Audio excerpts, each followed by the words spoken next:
my name is Madeline and welcome to my channel. I talk about beginner-friendly fashion topics, so everything sewing, design, style, as well as how to get jobs in the fashion industry, what you should expect working as a designer, things like that.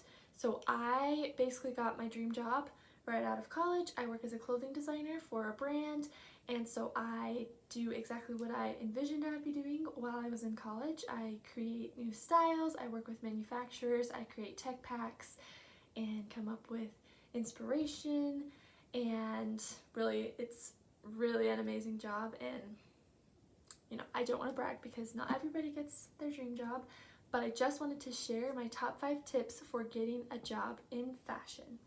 I have quite a few people, especially from my program at school, that ask me how I got this job and they want tips. So I just thought I'd make a quick little video because I think a lot of people want to know.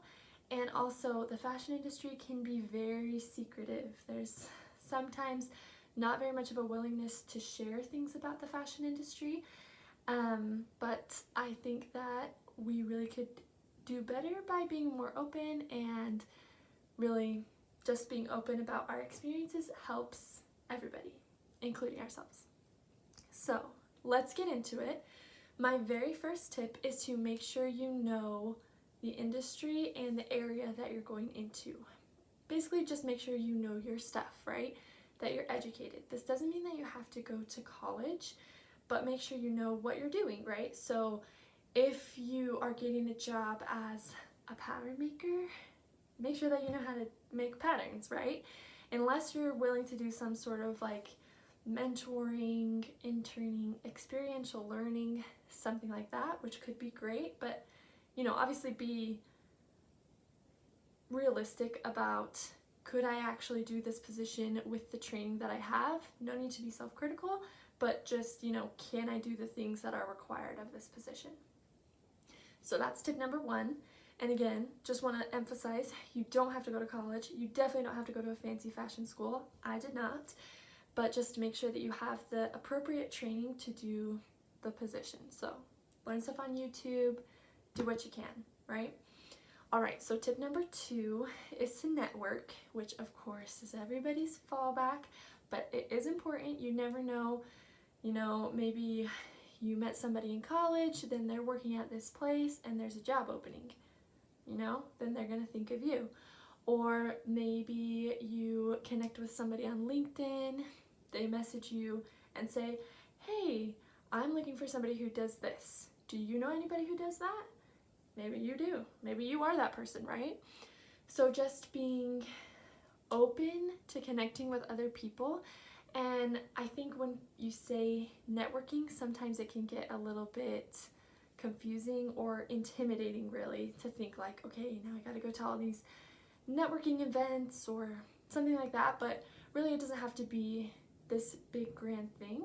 It can just be, hey, just having good relationships with the people that you went to school with. It can be being open-minded to people on, social media, and, just being open about kind of what you're looking for and that sort of thing. So tip number 2, network, but don't be intimidated by networking. Just be open and kind, and don't treat people like they could just give you a job, right? But make connections with people. And maybe you can help somebody else out in the future. Maybe they can help you.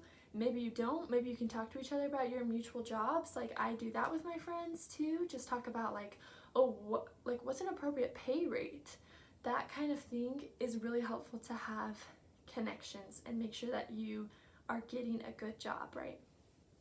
So moving on from that tip, my next tip is to be open-minded to job positions in unlikely places. And by that I mean, sometimes I think we rely too heavily on networking and then people just don't bother applying to jobs, right? And I've heard all the recruiters saying, nobody's posting jobs on Indeed anymore. Nobody's posting jobs on such and such platform. But there are people posting on those.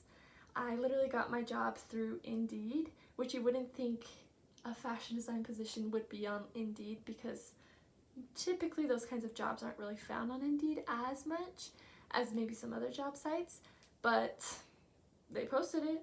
I found it that way, and I love it, right? So I think just being open-minded about different opportunities, as well as, maybe somebody reaching out for you to do a freelance project for them.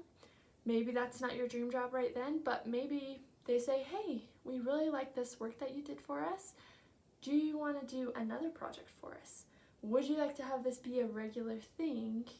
But just being open-minded to different possibilities lets you be able to, accept opportunities as they come, and, really not close yourself off to something that could be really great. So, number 3 is be open-minded to different opportunities. And number 4 is to put yourself out there. So I know it's scary and intimidating, but make an Instagram, make a portfolio, especially if you're in school, especially if you're trying to get like a fashion design position or some sort of creative position like that. You have to have a portfolio. You have to show what you can do. They can be super easy to create. It doesn't even have to take all that much time. It just should look nice and show what you can really do. So, you can use an official website as your portfolio. You could use your Instagram as a portfolio. You could use whatever social media site as like a portfolio, as long as you're comfortable with sharing that with potential managers or, people who are hiring, right? So that's tip number 4. And then tip number 5 is just relax and have fun. And I know that is very stressful when you're looking for a job and when you need a job. I completely get that. And I think also it's really important to, like I said, be open-minded and just, you're probably in this field because it's fun to you. You're probably in this field because it's interesting to you. So you want to have a fun, interesting job. So, let yourself have fun and relax and show your true personality, because that's going to help you get a job that's really aligned with your personality and, really find like something that's going to be a good fit. Because, for example, my job right now, I love my manager, and I feel like in the interview process, I was really being myself, and I was letting my real personality show through. Sometimes we can get intimidated at job interviews and maybe be a little bit more shy or introverted, especially if you are typically more of an introverted person, but you can still be confident and relax and let yourself have fun, and it will really help you feel more comfortable at interviews and help you know kind of what the next step should be. If it feels like a natural rapport with the person that you're interviewing with, then you will know what the next natural step is, So should I send them an email to say thank you? Should I send them a thank you card? Or whatever it may be. Just let yourself relax and have fun. And those are my top 5 tips for getting a job in the fashion industry. Let me know if you have any other questions about that, or if there's something else that you think is a really good tip if you have a job in the industry. See you next time.